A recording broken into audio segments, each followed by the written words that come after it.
핸드폰 요금을 내기 힘든 친구, 그리고 갑자기 냉장고가 고장이 난 친구, 그중 대부분은 정말 열심히 사는데도 늘 돈 때문에 많이 불안해 하더라고요. 핸드폰 요금을 내지 못했던 친구는 또 다른 지출을 하겠다 이러는 게 아니라 저축을 조금 더 해보고 싶었고, 또는 집에 부모님께 조금 더 도움을 드리고 싶은, 200만 원 버는데 얼마를 저축해야 하냐.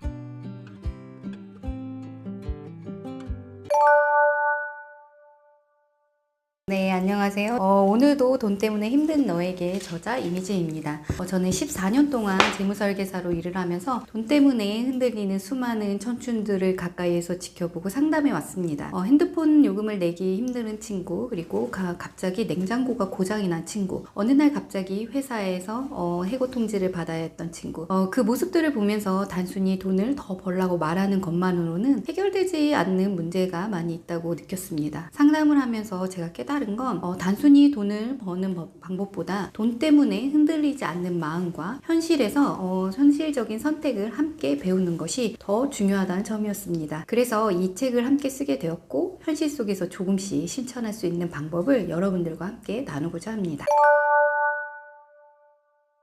14년 동안 재무설계사 일을 하면서 정말 많은 청춘들을 만나는데요. 그중 대부분은 정말 열심히 사는데도 늘 돈 때문에 많이 불안해 하더라고요. 그런데 보면 물가는 많이 오르고 월급은 그대로인데 그 사이에서 어떻게든 버텨보려는 모습들이 너무 안타깝고 안쓰러웠어요. 돈을 아예 모르거나 잘못된 정보에 휘둘리는 경우도 되게 많았고요.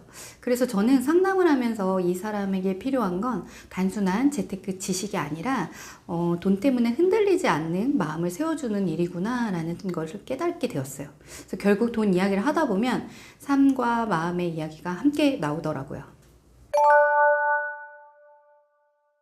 제가 만나봤던 2030들을 보면 되게 열심히 사는 친구들이었거든요. 핸드폰 요금을 내지 못했던 친구는 발레를 하면서 굉장히 힘든 시간을 많이 겪었었어요. 그러면서 열심히 사는데 이 친구가 좀 갑작스러운 우울증이라든지 과거에 이제 본인이 잘 살았었을 때 친구들을 만나면 많이 힘들어하게 되더라고요. 그러다 보니 갑작스러운 소비를 하게 됐고, 그게 이제 핸드폰 요금조차 낼 수가 없는 상황이 되는 그런 경우가 있었고, 또 이제 직장 생활을 이제 시작한 지 얼마 안 된 사회초년생이 한 번도 돈에 대한 교육을 배워본 적이 없던 친구가 이제 출장을 갔다 오면서 냉장고가 고장이 난 거예요. 그러면서 이 친구가 냉장고를 이제 고칠 비용도 없게 되고, 그러면서 이제 힘들어하는 그런 친구들, 그리고 잘 다니고 있는 회사에서 코로나 때문에 해고 통보를 받으면서 이제 소득이 중단되는 경우, 이런 경우들이 좀 있었습니다.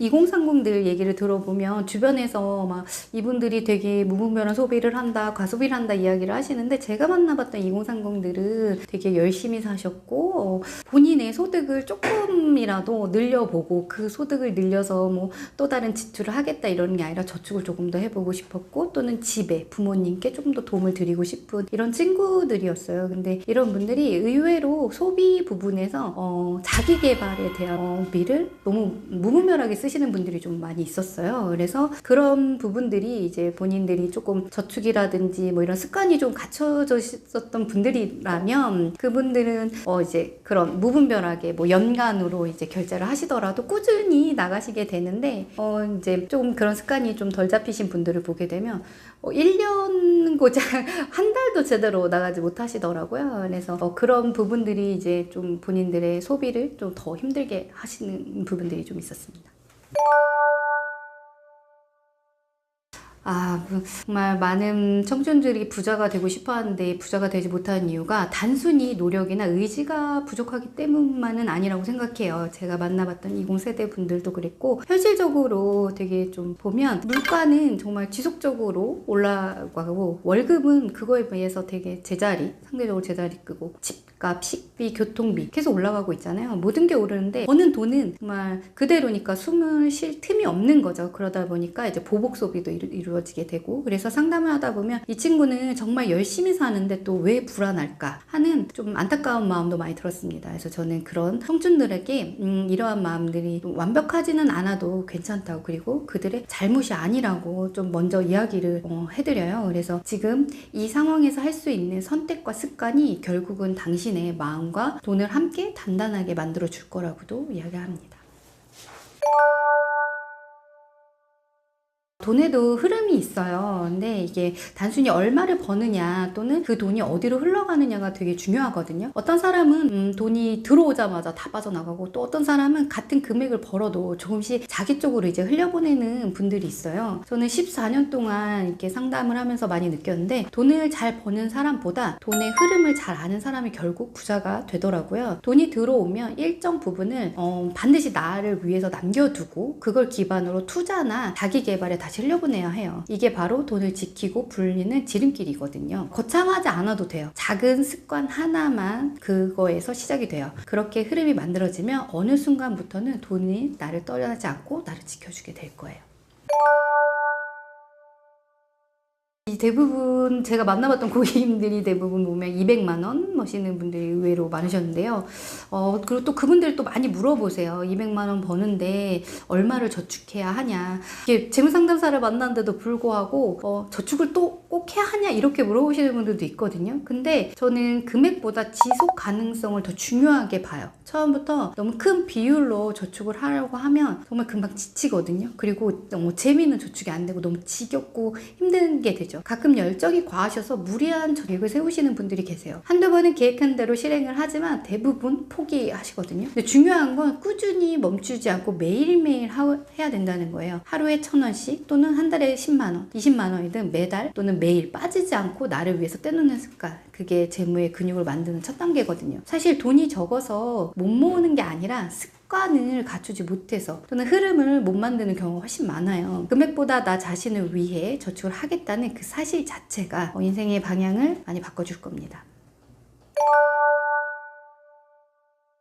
요즘은 유튜브나 SNS 보면 정답표가 정말 많거든요. 그리고 그게 다 모두 나한테 또 적용하면 성공할 수 있다는 듯이 이야기를 해요. 그래서 월급의 50%는 무조건 저축해라, 또는 30%는 투자하고 20%는 소비해라. 근데 그건 다 남의 인생의 공식이에요. 상담을 하다 보면 사람마다 상황이 완전히 다 다르거든요. 어떤 사람은 가족을 부양하기 때문에 지출이 많고, 또 어떤 사람은 혼자 살아서 여유가 있어요. 그런데 남의 기준을 그대로 따라하면 결국 스트레스만 쌓이고 중도에 포기하시거든요. 그래서 저는 이게 나에게 맞는 구조를 먼저 찾으라고 말씀드려요. 그리고 무리하지 않고 꾸준히 지켜낼 수 있는 나만의 방법, 그게 진짜 끝까지 자기 돈을 지키는 길이라고 합니다.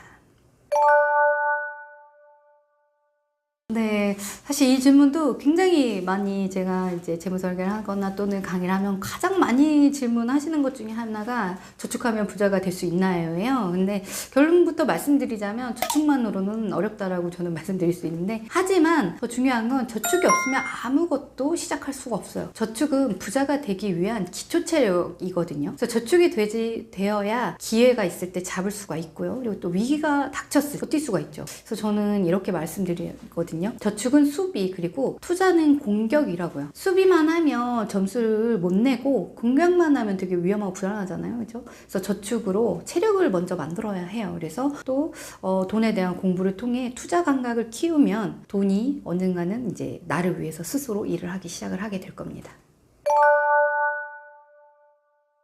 사실 그렇게 할 수 있는 분들도 기초 체력이 어느 정도는 갖춰진 분들이 그것도 하실 수가 있어요. 근데 무조건 나쁘다고 이야기하기보다는 진짜 그 상황을 먼저 봐야 된다고 생각해요. 요즘은 집이 없으면 나만 정말 기본도 안 내고 정말 바닥으로 떨어지는 거 아닐까, 이렇게 만드는 것 자체가 구조적인 문제일 뿐이지, 그분들이 하고 있는 재테크 방법이 좋다 나쁘다는 아닌 거라고 저는 생각을 해요. 저축 없이 그냥 무조건 이제 투자 수익률 막 이런 걸로 이제 주식 하시는 분들도 꽤 많아요. 그냥 제가 처음 만났던 분들은 굉장히 대기업을 다니시고 30대 초반이셨거든요. 제가 보기에는 그 본인 연봉으로 그 자금을 분명히 모으실 수 없었는데 어떻게 이 자금을 모았냐고 여쭤보니 주식을 하셨다고 하더라고요. 근데 그분이 저를 만나고 저랑 이제 하면서 좀 시간이 지나고 나서 보니 투자가 했을 때 계속 수익률이 좋을 수만 있는 건 아니잖아요. 언젠간 또 조정기가 들어오고, 그래서 수익률이 또 이제 급격히 무너졌을 때 안정적인 자산이 없다 보니까 그럴 땐 또 많이 힘들어하고 본인 재무가 무너지게 되더라고요. 그래서 안정적이게 좀 나눠서 가셔야 되지 않을까. 그분들을 비난은 절대 하지 않거든요.